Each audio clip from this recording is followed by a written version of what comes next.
The Church is a Body by Victoria Weinstein. The Church is a body. May this body breathe and be together in the spirit of hope. May it feel held by comfort. Those who seek consolation may find it in the solace of this moment. The Church is a body. It is as strong as the people who have gathered within its walls. It is the power of all they dreamed and all they have done. The Church is a body. It is as vulnerable as the most newborn and untried of its members. It is ancient, and it is ever new. The Church is a story. It is a story of lives that are interwoven, brought together in this place and this time for the simple purpose of caring for one another and helping one another along the arduous path from birth to death. The Church is a vision. It is a vision of unity and diversity. It is a vision of reverence and all of creation. It is a vision that beckons us beyond the concerns of our own skins. In the silence, may we abide as one body in the spirit of faith and hope and love in this story and the vision of this Church. Spirit of life, mystery of mysteries, nameless and eternal, guide us in right relationship with one another. May our community know hope, joy, and resilience.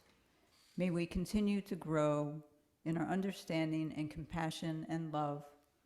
Let our hearts, however full of joy or grief, know the connection of one another. Amen, shalom, and blessed be.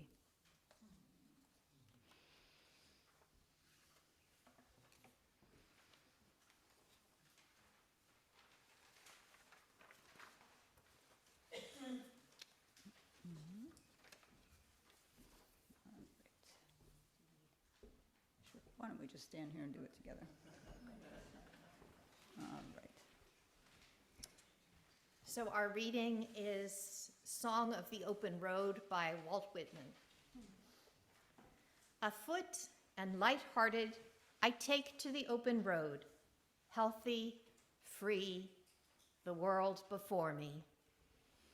Henceforth, I ask not good fortune. I myself am good fortune, strong and content. I travel the open road. I inhale great draughts of space. The east and the west are mine, and the north and the south are mine. All seems beautiful to me.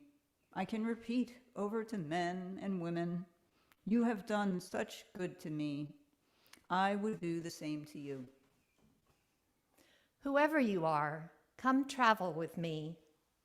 However sweet those laid-up stores, however convenient this dwelling, we cannot remain here.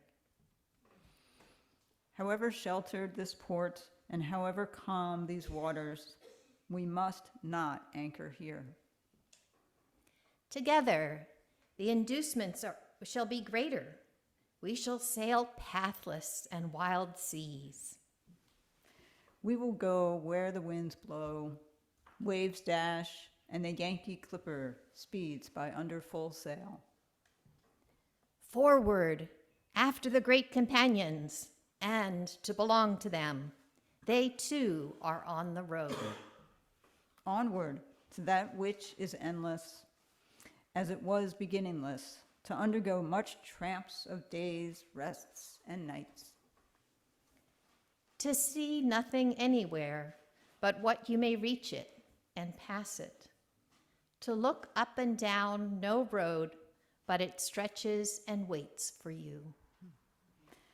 To know the universe itself as a road, as many roads, as roads for traveling souls.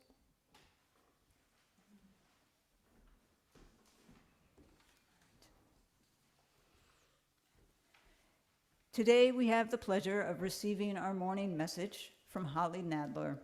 Holly is a writer and has been a member of our congregation since 2000.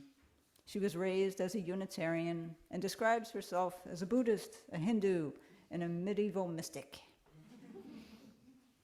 Hopefully, many of us are familiar with Holly's contributions to the Vineyard Gazette and the MV Times. If you've been on the island long enough, you also remember her fabulous bookstore, Sun Porch Books, that had been on Circuit Ave in the early 2000s. She has also written for television and authored several books. Her latest book, The Hobo Diaries, Down and Out on Martha's Vineyard, caught the attention of the worship committee. Within the Vineyard community, available affordable housing is in short supply. Holly's book, while chronicling her house-finding challenges on MV, reflects upon what is home and what is learned upon the journey. Thank you for being with us, Holly.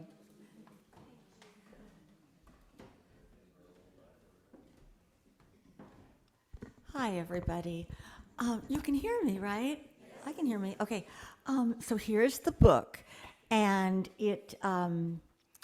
I thought that maybe I could bring some authors' copies today, but they haven't arrived yet. But it is available at Bunch of Grapes and Edgartown Books, and the wonderful owner of Edgartown Books, Matt Tombers, will be sending people on future book talks. He'll be sending someone to sell as I had wished to do today. Oh, and it's also available on the lovely Amazon. I still get most of my books from them. Help, forgive me for that. Anyway, so this was written in a long spiritual journey. I've always been on that journey. I was born believing in and searching for God, and my parents were both atheists, and that's talked about in this book, which made it problematical. But in any event, I had sent some query letters off to in the spring of 2021. I was renting a room at the 1720 Inn up the road a piece, and I sent off about half a dozen query letters, looking in the writer's marketplace, and I sent one to this publisher, Ozark Mountain Publishing. I love that. That just doesn't sound like this LA Chicks kind of publisher, but they sent back an email urging me to send the manuscript, and fortunately my son was visiting, and he was able to show me how to do a PDF file, and I sent it to them. But then in the coming year, I just realized I forgot to follow up on it until in the winter of 2022.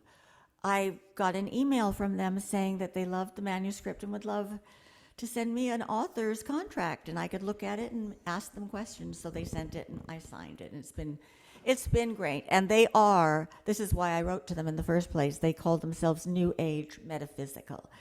So in any event, it's interesting being a writer, putting out a book about local people and local topics, because you're always afraid of offending someone.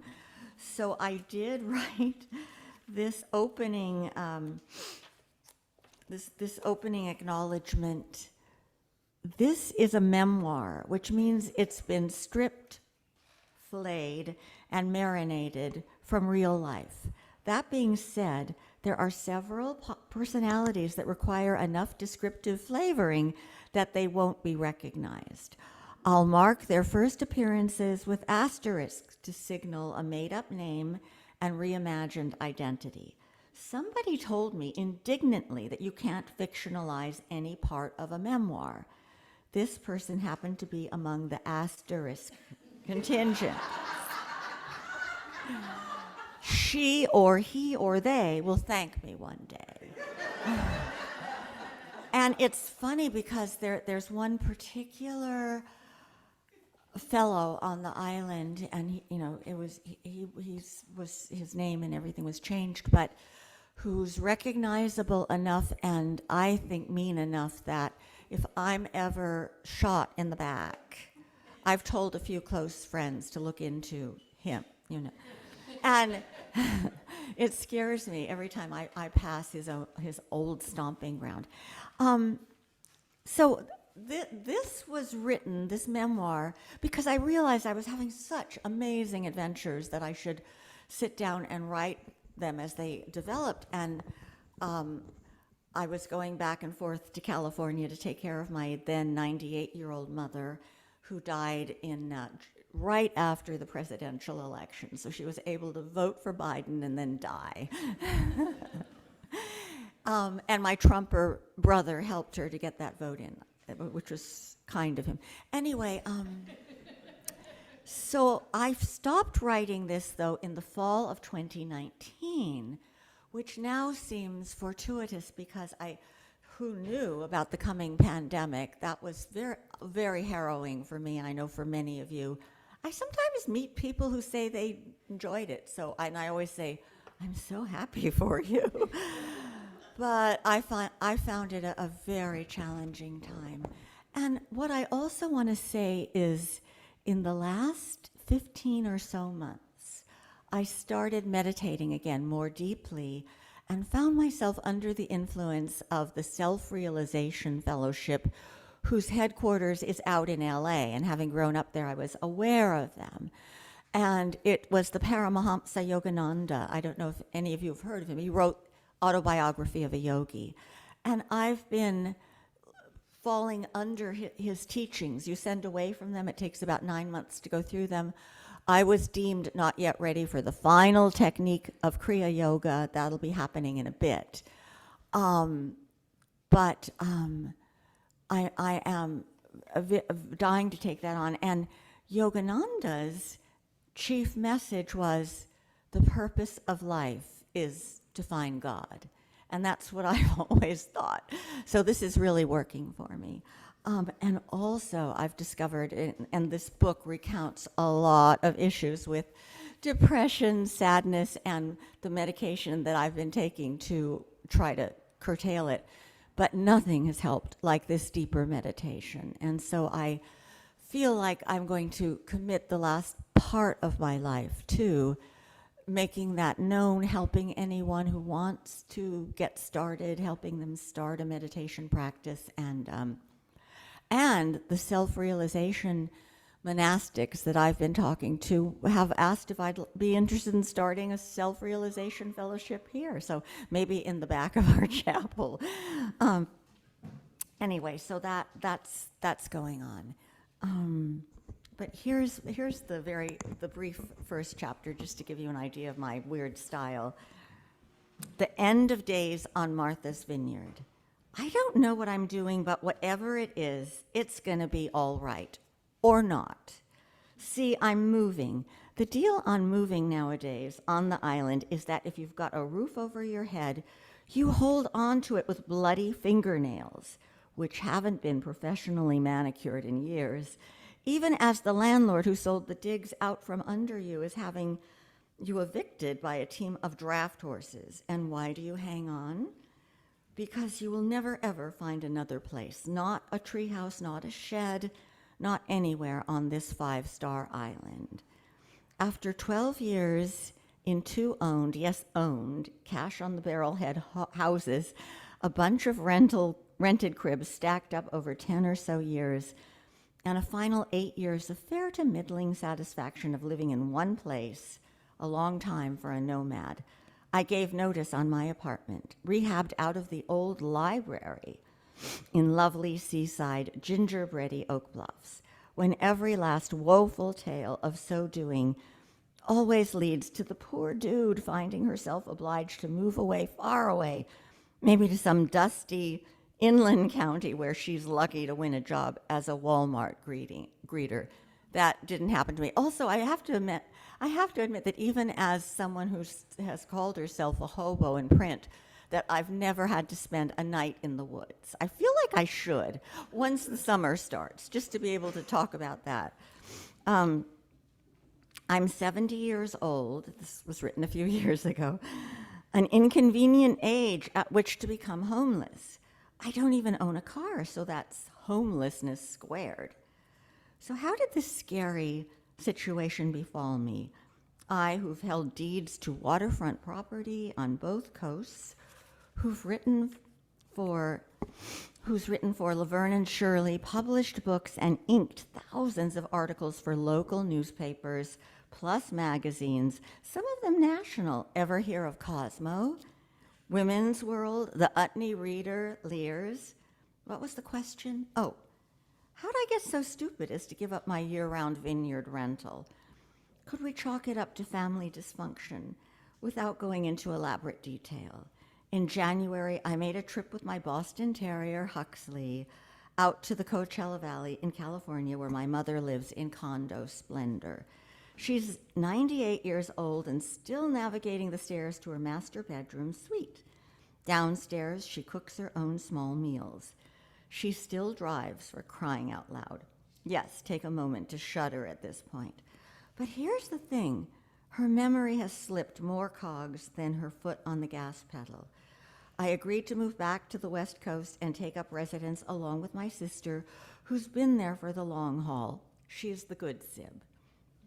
Can you see where this is going? I made the fatal decision to give notice on my darling Vineyard apartment with its 2 spacious rooms under a mansard roofline. Cue the horror movie scream. So this memoir goes into the unfolding, almost 2 years, I guess. It culminates with, after spending several seasons with my mother in California, I was given liberty by my sister to just go take a fun trip. She could see how I was falling into this spell of disenchantment. And I spent the month of June in Edinburgh with this wicked, wicked woman whose name has an asterisk behind it, who banished me from a retreat to the Holy Isle. It was supposed to be a Buddhist meditation refuge. And she said, "You are too irreverent. You're going to offend people." So I had to actually text my good friend Nikki Patton, who lives here in West Tisbury, to just with an SOS of help. I'm here in a foreign country, which in and of itself was always hard for me as a so-called nomad. I have to travel with someone I love. If I'm on my own, the first week I'm like incredibly depressed. So I wrote to Nikki and I said, what do I do with this woman who said this thing about I'm too irreverent? And she wrote back and she said, I'm laughing on this side of the pond because your irreverence I've always considered the hallmark of your holiness. And that was so beautiful. And she talked about maybe explaining to this woman that humor is one of God's great calling cards, and that I wouldn't be offending anyone. But anyway, so that was my month in Edinburgh. It turned out to be rather lovely. Then I came back to the island. The prior agreement with this woman was to share a rental with her in Aquina, and that went belly up. And in the last chapter of the diaries, this is a spoiler alert, I suppose, but she just kept lashing out at me for things like, you put this on the wrong side of the refrigerator, you know. And so I just packed my bags, my little wheelie bag, and left one morning. The sky, walking down Moship Trail, the sky started to get very black, and I heard a rattling sound overhead as if a big old-fashioned choo-choo train was going right over my head. And I got a call from a friend at the hospital who said everyone in the hospital had been told to evacuate to the cellar because a tornado was coming. But I remember just feeling thoroughly liberated at that moment. Like all I cared about was not being there, and that we have to protect ourselves from anyone who's going to hurt us, and learn to be calm, and learn to understand what's happening to us on the journey, to make us more calm, to make us more loving, and that's what I took with me. Then, COVID came down. I have to say, this is a happy ending. Last September, I finally found my way into an apartment in senior housing at Woodside. And I'd known all along that would mean I could have a new dog. My dear Huxley, this was the artist's rendition of Huxley in those days that I was a hobo. But here's what happened. I have a friend who knew that I was finally getting my own apartment, and her chiropractor, who comes here twice a week, and his wife run a rescue agency, and he showed her a picture of 2 Boston Terriers and said, look, we never get purebred Bostons, but we've got these 2 and we're looking for homes. And she said, I have a lady for you. So I got my new Boston like a few days after moving into West Side, and she is a 7-year-old rescue who was deployed in a puppy mill, having litter after litter in a little crate. So my job ever since I got her has been to house train her, which she's been beautiful about. And we just spend every day and night together, and it's just a great pleasure having her like my temple dog. I take her out for a first walk in the morning, and as long as she does whatever she needs to do, which she does, I'm free to then meditate. And she hangs out with me like my temple dog. She just doesn't disturb me. She just gives me hope that we're there together. And so I'm just hoping to go deeper and deeper into this Hindu meditation. And the thing that Yogananda did, he was sent to the West in 1920 by his line of gurus. They were great masters. They call them avatars. They consider them people who have been incarnated with divinity here on earth to help all of us understand what awaits us if we just apply ourselves. Anyway, so he was sent here to unite East and West, and he brought Kriya Yoga, and now there are self-realization fellowships all over the world, and they're there. We might even have one here if I can earn Kriya initiation. And so that's I'm just so glad that this is helping, because I know what it's like to be very sad and sorrowful. And I just reread William James's very important book about religion called The Varieties of Religious Experience. And I remember enjoying that decades ago, so I reread it.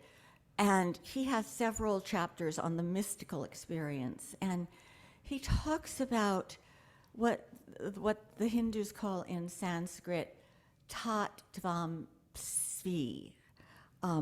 Thou art that. That is capitalized, like thou art spirit.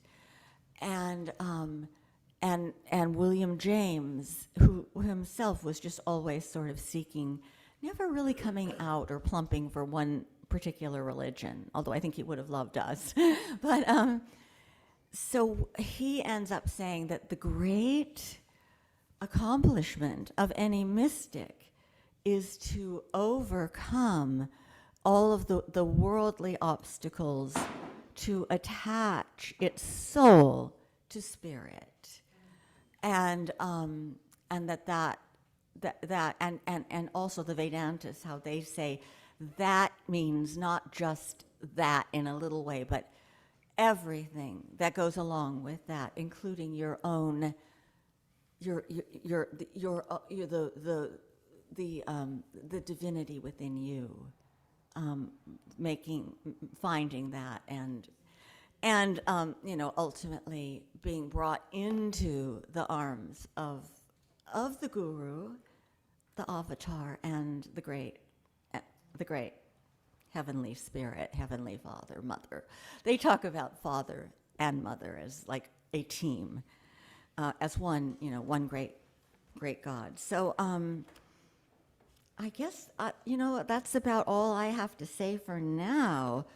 I hope you'll enjoy reading this. It's got so much stupid SHIT that happens to me, including the summer of 2018, managing an old used bookstore, which I call the haunted bookstore because it just ended up being so deadly, with the personalities involved. But I loved the books and I loved the clientele, so that was good. I was a good person to have on the spot. And let me see. There was just one last thing I wanted to say. So the stuff that goes on. Oh, that right. From Yogananda's teachings, he keeps reminding us that this life is full of troubles and tribulations. And he's said, yes, you're going to have troubles and tribulations. So what are you worried about? And he says, nothing here on this earth is home, that this is school. Every day we're learning new lessons. And, and I love that. And I also love the way once the guru seems to take you under his arm, I feel like I've been taken under as a new disciple, everything gets better. And this past 15 months, as I've been meditating, I spent 3 months in a lovely home on Holly Bear Road, and at the home of an island artist. And then I was out down in Florida with my beloved ex-husband Marty, helping him through a hip operation. Then I spent all of June, with friends who have a house at the top of the lagoon. That was heaven. And then July with a dear friend of mine in Oak Bluffs, Paula Catanese. And finally, in August, I was in New York with my friend Gwen McAllister, who some of you may know. She writes for the MV Times as well. We saw 8 plays. She knows how to get cheap tickets. And we went up on that High Line. Oh, that was heaven. And we just had a lot of good times. So then I got news that this apartment had become available. Ahead of me, 16 people had been unable to make the move at that time. So I got it, and it's a lovely corner apartment. The doors yield a nice little garden for us, and then the southern woodlands, which my little dog, my new little Boston, Lucia, just adores. So we walk there every day. And have I said enough? Should I stop talking? But get the book. I mean, you know what? I mean, the feedback I'm getting is great about how fun it is. So I'm glad I was able to get through that terrible time with a degree of humor, and being able to recognize that all that stuff. I bet you're here because I'm the ghost lady, right?